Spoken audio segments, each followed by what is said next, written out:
স্বপ্ন ছিল এই দেশে স্বাধীনভাবে মানুষ কথা বলবে।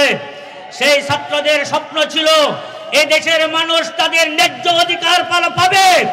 এই ছাত্রদের তাদের স্বপ্ন ছিল এই দেশে ভেদাভেদ থাকবে না, উঁচু নিচুর কোনো পরিচয় থাকবে না।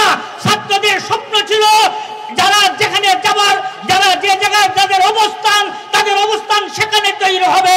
সেই জায়গায় আমরা চাই বাংলাদেশে ইসলামী সকল দলগুলো মিলে বাংলাদেশে নতুন করে মানুষকে স্বপ্ন দেখাতে। বাংলাদেশের মানুষ 53-54 বছর মানুষের কাছে দেশ বর্গা দিয়েছিল। এই দেশের মানুষের পক্ষে কেউ কথা বলে নাই, এই দেশের মানুষের ভাগ্যের পরিবর্তন কেউ করে নাই। আমরা চাই বাংলাদেশের সংসদে কিছু সংখ্যক উলামায়ে কেরাম তাদের উপস্থিতি, যাদের সামনে বাংলাদেশের কোন অসাধু ব্যক্তিরা, কোন নৈরাজ্যবাদ তাদের মাথাকে নত করতে পারে না।